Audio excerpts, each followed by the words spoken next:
Thank you all very much. Thank you. Thank you so much, Mr. President.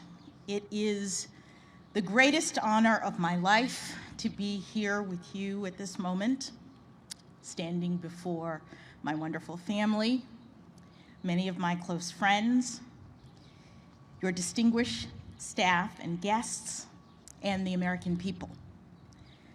Over these past few weeks, you've heard a lot from me and about me, so I hope to use this time primarily to do something that I have not had sufficient time to do, which is to extend my heartfelt thanks to the many, many people who have helped me as part of this incredible journey.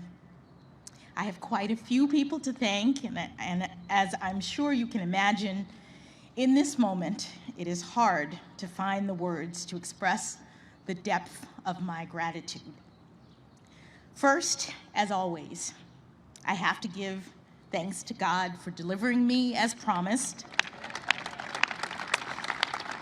and for sustaining me throughout this nomination and confirmation process. As I said at the outset, I have come this far by faith, and I know that I am truly blessed. To the many people who have lifted me up in prayer since the nomination, thank you. I am very grateful. Thank you as well, Mr. President, for believing in me and for honoring me with this extraordinary chance to serve our country. Thank you also, Madam Vice President, for your wise counsel and steady guidance. And thank you to the First Lady and the Second Gentleman for the care and warmth that you have shown me and my family. I would also like to extend my thanks to each member of the Senate. You have fulfilled the important constitutional role of providing advice and consent under the leadership of Majority Leader Schumer. And I'm especially grateful for the work of the members of the Senate Judiciary Committee under Chairman Durbin's skillful leadership. As you may have heard, during the confirmation process, I had the distinct honor of having 95 personal meetings with 97 sitting senators. And we had substantive and engaging conversations about my approach to judging and about the role of judges in the constitutional system we all love. As a brief aside, I will note that these are subjects about which I care deeply. I have dedicated my career to public service because I love this country and our Constitution and the rights that make us free. I also understand from my many years of practice as a legal advocate, as a trial judge, and as a judge on a court of appeals, that part of the genius of the constitutional framework of the United States is its design, and that the framers entrusted the judicial branch with a crucial but limited role. I've also spent the better part of the past decade hearing thousands of cases and writing hundreds of opinions, and in every instance, I have done my level best to stay in my lane and to reach a result that is consistent with my understanding of the law and with the obligation to rule independently without fear or favor.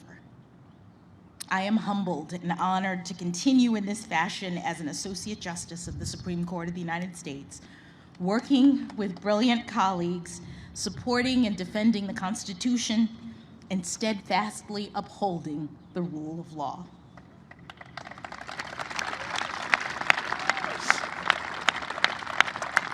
But today, at this podium, my mission is far more modest. I'm simply here to give my heartfelt thanks to the categories of folks who are largely responsible for me being here at this moment. First, of course, there is my family. Mom and Dad, thank you, not only for traveling back here on what seems like a moment's notice, but for everything you've done and continue to do for me. My brother Ketanji is here as well. You've always been an inspiration to me as a model of public service and bravery, and I thank you for that. I love you all very much. To my in-laws, Pamela and Gardner Jackson, who are here today, and my sisters-in-law and brothers-in-law, William and Dana, Gardy and Natalie, thank you for your love and support. To my daughters, Talia and Layla, I bet you never thought you'd get to skip school by spending a day at the White House. This is all pretty exciting for me as well, but nothing has brought me greater joy than being your mother. I love you very much.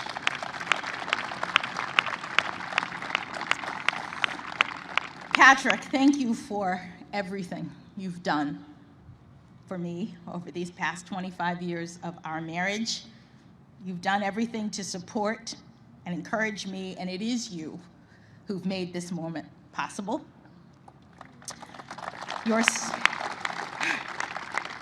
Your steadfast love gave me the courage to move in this direction. I don't know that I believed you when you said that I could do this, but now I do.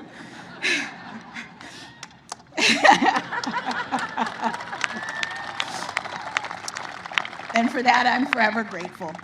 In the family category, let me also briefly mention the huge extended family, both Patrick's and my own, who are watching this from all over the country and the world. Thank you for supporting me. I hope to be able to connect with you personally in the coming weeks and months. Moving on briefly to the second category of people that warrant special recognition, those who've provided invaluable support to me professionally in the decades prior to my nomination, and the many, many friends I have been privileged to make throughout my life and career. Now, I know that everyone who finds professional success thinks they have the best mentors, but I truly do. I had 3 inspiring jurists for whom I had the privilege of clerking: Judge Patty Saris, Judge Bruce Selya, and of course, Justice Stephen Breyer. Each of them is an exceptional public servant, and I could not have had better role models for thoughtfulness, integrity, honor, and principle, both by word and deed. My clerkship with Justice Breyer in particular was an extraordinary gift, and one for which I've only become more grateful with each passing year. Justice Breyer's commitment to an independent, impartial judiciary is unflagging. And for him, the rule of law is not merely a duty, it is his passion. I am daunted by the prospect of having to follow in his footsteps, and I would count myself lucky, indeed, to be able to do so with even the smallest amount of his wisdom, grace, and joy. The exceptional mentorship of the judges for whom I clerked has proven especially significant for me during this past decade of my service as a federal judge. And of course, that service itself has been a unique opportunity. For that, I must also thank President Obama, who put his faith in me by nominating me to my first judicial role on the Federal District Court.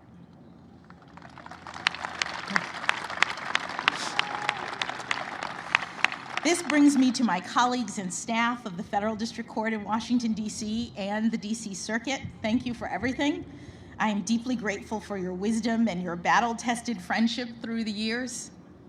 I also want to extend a special thanks to all of my law clerks, many of whom are here today, who have carved out time and space to accompany me on this professional journey. I'm especially grateful to Jennifer Gruda, who has been by my side since nearly the outset of my time on the bench and has promised not to leave me as we take this last big step. To the many other friends that I have had the great good fortune to have made throughout the years, from my neighborhood growing up, from Miami Palmetto Senior High School, and especially the debate team, from my days at Harvard College, where I met my indefatigable and beloved roommates, Lisa Fairfax, Nina Coleman Simmons, and Antoinette Sequeira Coakley. They are truly my sisters. To my time at Harvard Law School and the many professional experiences that I've been blessed to have since graduation, thank you.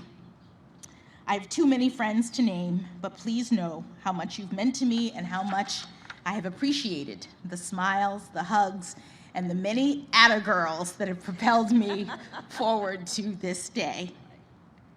Finally, I'd like to give special thanks to the White House staff and the special assistants who provided invaluable assistance in helping me to navigate the confirmation process. My trusted Sherpa, Senator Doug Jones, was an absolute godsend.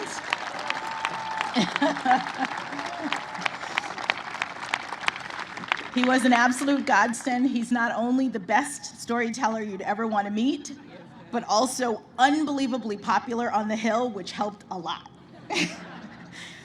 I'm also standing here today in no small part due to the hard work of the brilliant folks who interact with the legislature and other stakeholders on behalf of the White House, including Louisa Terrell, Rima Doden, Tona Boyd, Minion Moore, Ben LaBalt, and Andrew Bates.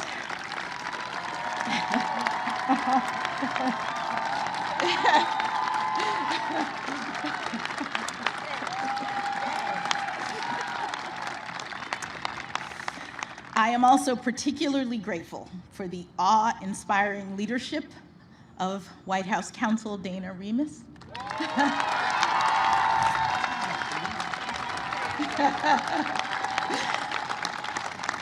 Of Paige Herwig, where's Paige?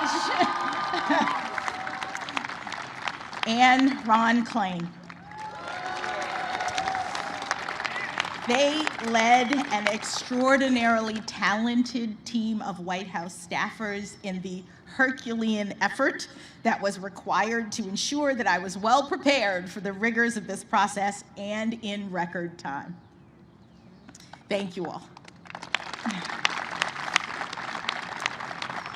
Thank you as well to the many, many kind-hearted people from all over this country and around the world who have reached out to me directly in recent weeks with messages of support. I have spent years toiling away in the relative solitude of my chambers with just my law clerks in isolation, so it's been somewhat overwhelming in a good way to recently be flooded with thousands of notes and cards and photos expressing just how much this moment means to so many people. The notes that I've received from children are particularly cute and especially meaningful because more than anything, they speak directly to the hope and promise of America.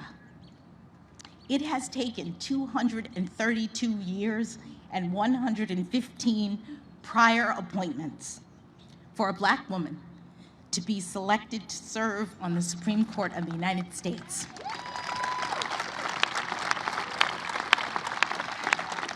But we've made it.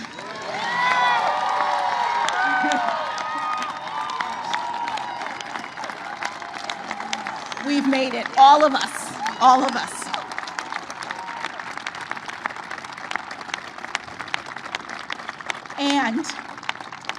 And our children are telling me that they see now, more than ever, that here in America, anything is possible.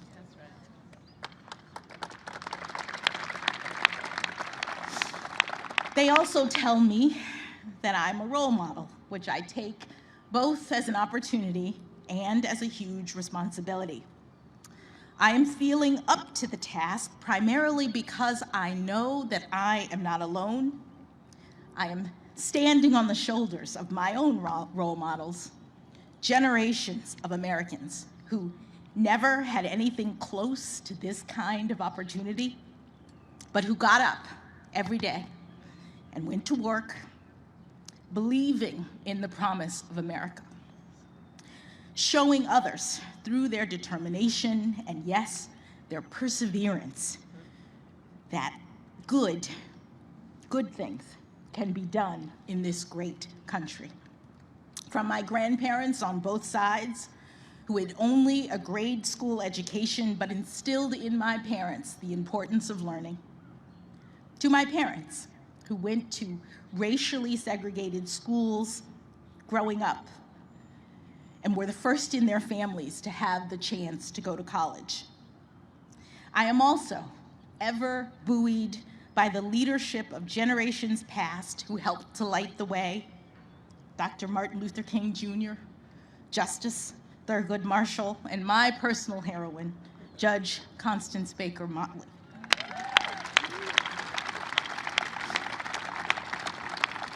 They and so many others did the heavy lifting that made this day possible. And for all of the talk of this historic nomination and now confirmation, I think of them as the true path breakers. I am just the very lucky first inheritor of the dream of liberty and justice for all.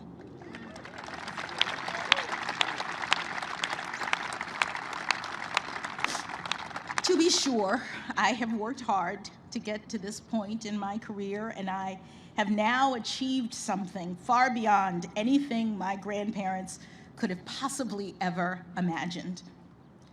But no one does this on their own. The path was cleared for me so that I might rise to this occasion. And in the poetic words of Dr. Maya Angelou, I do so now while bringing the gifts my ancestors gave.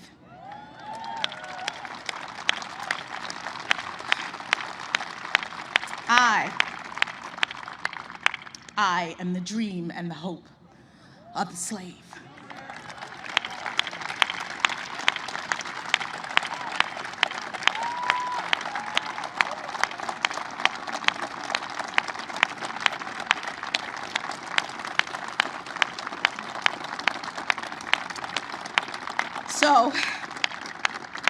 So as I take on this new role, I strongly believe that this is a moment in which all Americans can take great pride. We have come a long way toward perfecting our union. In my family, it took just one generation to go from segregation to the Supreme Court of the United States.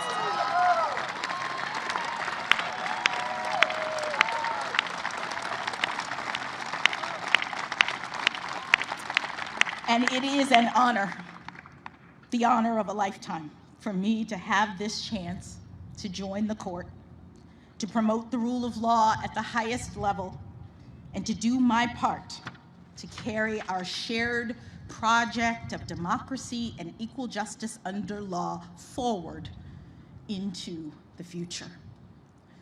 Thank you again, Mr. President and members of the Senate, for this incredible honor.